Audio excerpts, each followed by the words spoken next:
Hi friends, ఎలా ఉన్నారండి? అందరూ బాగున్నారా? నేనైతే చాలా బాగున్నాను. మీరైతే ఎలా ఉన్నారో నాకైతే కామెంట్ సెక్షన్లో కామెంట్ చేయండి.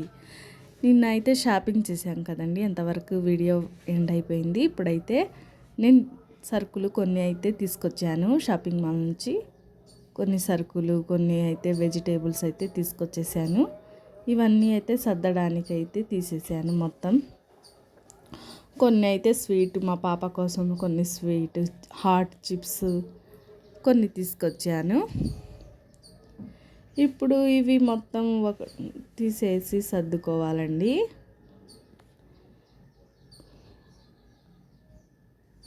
ఇప్పుడైతే మేము చల్లగా కూల్ డ్రింక్ కూడా తెచ్చుకున్నాం తాగడానికి. ఆ తర్వాత మా వారైతే ఫిష్ ఫ్రై తీసుకొచ్చారు. రెస్టారెంట్ నుంచి మా వారైతే ఫిష్ ఫ్రై, కొన్ని చికెన్ పకోడీ అయితే తీసుకొచ్చారు డిన్నర్లోకి.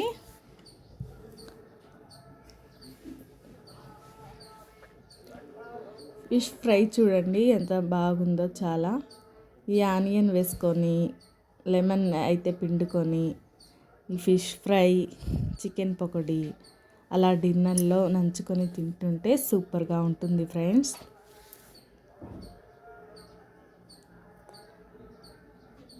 చూడండి ఎంత బాగుందో కలర్ఫుల్గా. ఫిష్ ఫ్రై అయితే టేస్ట్ అయితే అదిరిపోయిందండి.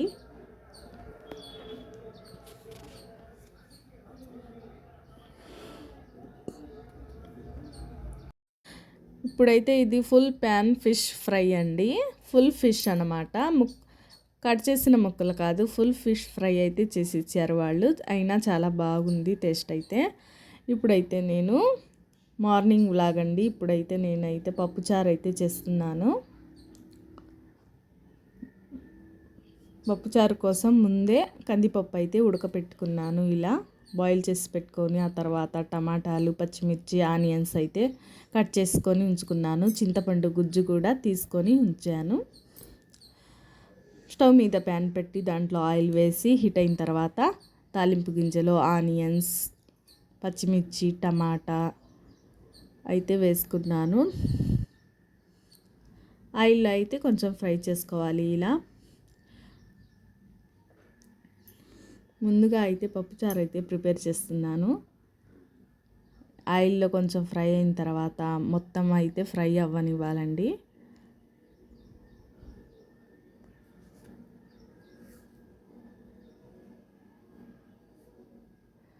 అన్నం కూడా ఒక పక్కన అయితే పెట్టేశాను వేరే స్టవ్ మీద. అన్నం కూడా ఉడుకుతుంది. కరివేపాకు కొంచెం వేసుకున్నానండి పప్పుచారులోకి. ఇలా అయినా వేయచ్చు, లేకపోతే పులుసులో కూడా వేయచ్చు. చింతపండు పులుసు గుజ్జు తీసుకున్నాను కదండి, అది కూడా వేసేసాను.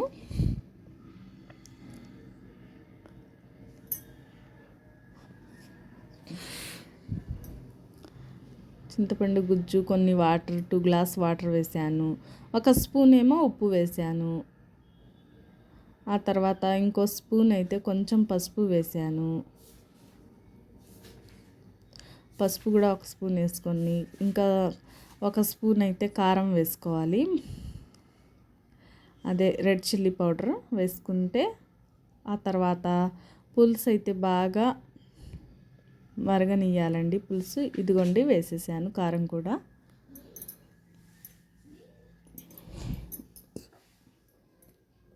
పులుసు అయితే బాగా మరగనియ్యాలి, వేడి చేయాలి. బాయిల్ అయిన తర్వాత బాగా బాయిల్ అయిన తర్వాత మిక్సీలో అయితే వేసానండి.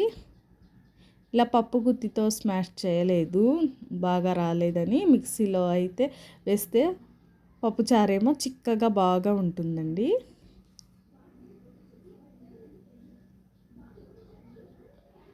పప్పుచారు కూడా ఉడికిపోతుంది. ఇలా కాసేపు అయితే బాగా బాయిల్ చేసి ఆ తర్వాత స్టవ్ అయితే ఆఫ్ చేయాలి. ఇంకా పప్పుచారు అయితే రెడీ అయిపోయినట్టేనండి.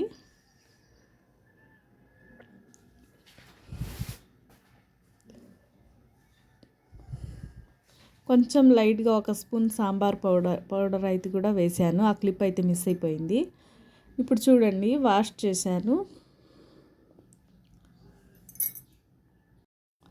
ఇప్పుడైతే దోశ పిండి కోసం నేనైతే మినపగుళ్ళు, రేషన్ బియ్యం అయితే దోశ కోసం నానబెట్టేశాను. ఇవి అయితే 2 టైమ్స్ ఇలా వాష్ చేసుకున్నాను. ఆ తర్వాత మిక్సీ కూడా వేసానండి. మెత్తగా ప్రిపేర్ చేశాను పిండి అయితే. దోశకి చాలా బాగుంటుంది.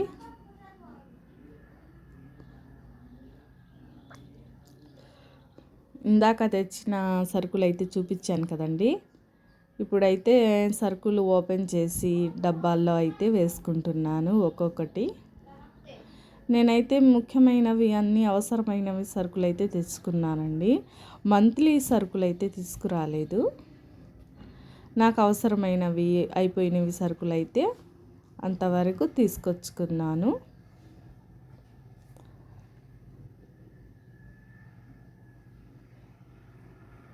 పర్వాలేదండి, చాలా క్వాలిటీ అయితే బాగుంది. ఇవి మినపగుళ్ళు మొత్తం తీసుకొచ్చినవి బాగున్నాయి. ఇప్పుడు చూడండి, దోశ పిండి కూడా వేసేసాను. డబ్బాలో అయితే స్టోర్ చేసుకుంటున్నాను. ఇప్పుడు కందిపప్పు అయితే 1.5 kg తెచ్చుకున్నానండి.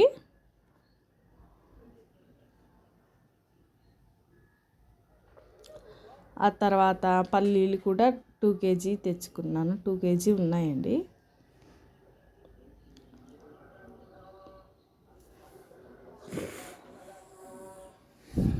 పల్లీలు చాలా బాగున్నాయి కదండి.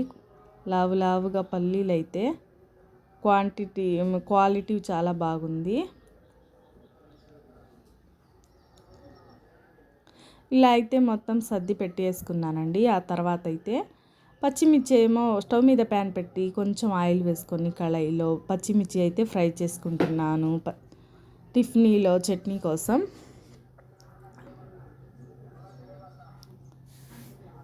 కొన్ని టమాటాలు కూడా వేసానండి. 3 టమాటోస్ అయితే కట్ చేసి వేసాను. పల్లీ చట్నీలో టమాటాలు, పచ్చిమిర్చి ఇలా ఫ్రై చేసి వేస్తే చాలా బాగుండిద్దండి డిఫరెంట్గా. ఒకసారి మీరు కూడా ఇలా ట్రై చేయండి. చాలా టేస్ట్గా ఉండేది. ఎప్పుడు రోజు చేసే పల్లీ చట్నీ అయితే బోర్ కొడుతుంది. అందుకని వాళ్ళైతే నేను టమాటాలు అయితే వేసి డిఫరెంట్గా ఇలా చేశానండి. దోశలకైతే చాలా సూపర్గా ఉంటుందండి ఇలా అయితే. ఇప్పుడు దీన్ని మొత్తం ఫ్రై చేసుకున్నాను కదా, మిక్సీలో వేసానండి. చట్నీ అయితే చాలా బాగుంది. తాలింపు వేసుకొని ఇలా కలిపి దీంట్లో కొంచెం తాలింపు వేసుకొని తింటే ఇంకా సూపర్గా ఉంటుందండి ఈ చట్నీ అయితే. ఇప్పుడు స్టవ్ మీద మళ్ళీ ప్యాన్ పెట్టి దోశ కోసం దోశ వేసాను. ఇది ఐరన్ ప్యానేనండి, అయినా చాలా బాగా వచ్చింది దోశ. కొన్ని ఆనియన్స్ సన్నగా కట్ చేసి దోశ మీద వేసాను. ఉల్లిపాయ దోశ అండి ఇదైతే. ఆ తర్వాత కొంచెం ఆయిల్ వేసుకోవాలి. ఒక 2 స్పూన్స్ ఆయిల్ వేసుకొని దోశ అయితే చాలా ఎర్రగా కాలనివ్వాలి. 1 స్పూన్ ఏమో సాంబార్ కారం వేసుకోవాలి లైట్గా. ఎర్రగా వచ్చిన తర్వాత ఆ తర్వాత అయితే దోశ అయితే రెడీ అండి. మీకు నచ్చిందా నా స్టైల్లో దోశ? అయితే చాలా బాగుంది కదండి. ఆనియన్ దోశ అండ్ టమాటో పల్లీ చట్నీ కాంబినేషన్ అయితే సూపర్గా ఉంటుందండి. మీరు ట్రై చేయండి. Subscribe my channel. బాయ్.